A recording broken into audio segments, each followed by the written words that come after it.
geografi kami.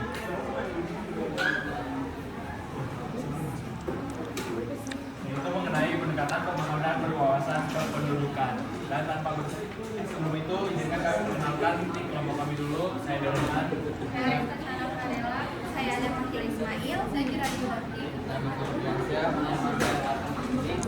Dan tanpa berbahasa-basi lagi, langsung saja kita masuk pada materi pertama, yaitu latar belakang yang akan dijelaskan oleh Pak Felix. Pertama itu adalah pendekatan fakta. Pendekatan pembangunan berwawasan kependudukan adalah strategi pembangunan yang menempatkan penduduk sebagai pusat proses pembangunan. Bukan sekedar objek, penduduk dipandang sebagai subjek aktif yang ikut menentukan arah perencanaan dan hasil pembangunan. Hal ini penting karena kualitas penduduk seperti tingkat pendidikan, kesehatan, keterampilan, dan etos kerja sangat menentukan keberhasilan pembangunan nasional.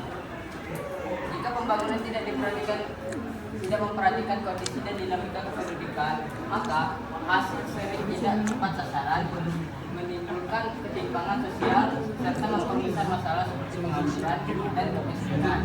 Oleh karena itu, pembangunan harus disesuaikan dengan jumlah, struktur, umur, kesebaran, dan kualitas penduduk di suatu wilayah.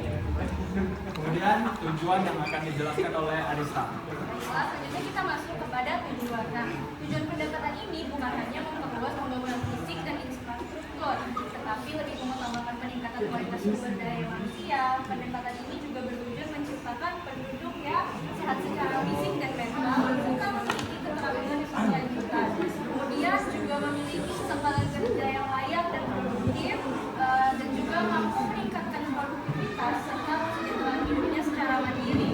Melalui peningkatan kualitas penduduk, pembangunan diharapkan tidak hanya menghasilkan pertumbuhan ekonomi, tetapi juga pemerataan kesejahteraan. Nah, dalam jangka panjang, pendekatan bertujuan menurunkan angka kemiskinan, pengangguran, dan ketimpangan sosial, serta menciptakan masyarakat yang mandiri dan berdaya saing. Kemudian topik mengenai dampak pendekatan yang akan dijelaskan oleh Kirani dan Alia. Nah, yang pertama itu ada dampak positif.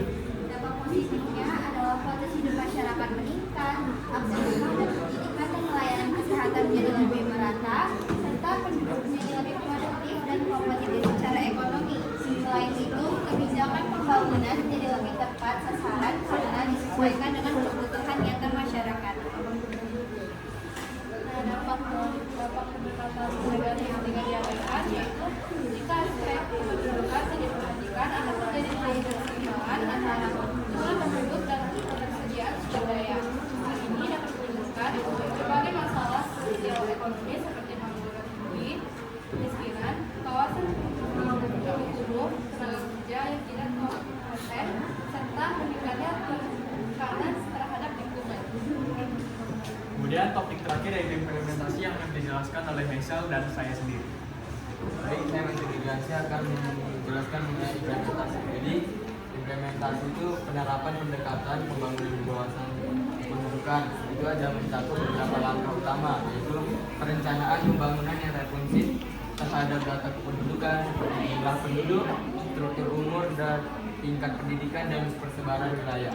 Selanjutnya, yang kedua ada peningkatan kualitas layanan sosial dasar, terutama di bidang pendidikan dan kesehatan agar penduduk tumbuh menjadi sumber daya yang unggul. Yang ketiga yaitu pengembangan program yang fokus pada pemberdayaan keluarga, peningkatan keterampilan kerja serta pengendalian pertumbuhan pendidikan melalui program keluarga berencana. Kemudian poin yang terakhir yaitu pemerataan pembangunan antar wilayah, di mana pemerintah itu perlu mendorong pemerataan pembangunan antar wilayah agar tidak terjadi penumpukan penduduk di kota-kota besar, mengurangi arus urbanisasi berlebihan, serta membuka peluang kerja dan layanan dasar yang lebih merata di seluruh daerah. Kemudian, jadi kesimpulan yang dapat kami simpulkan adalah pendekatan pembangunan berwawasan kependudukan ini adalah strategi pembangunan yang menempatkan penduduk sebagai pusat pembangunan dengan menjaga kualitas sumber daya manusia dan menyesuaikan pembangunan dengan kondisi kependudukan. Diharapkan kesejahteraan masyarakat dapat meningkat secara merata dan berkelanjutan. Sekian seluruh materi yang dapat kami paparkan. Mohon maaf apabila terjadi kesalahan dalam pengucapan.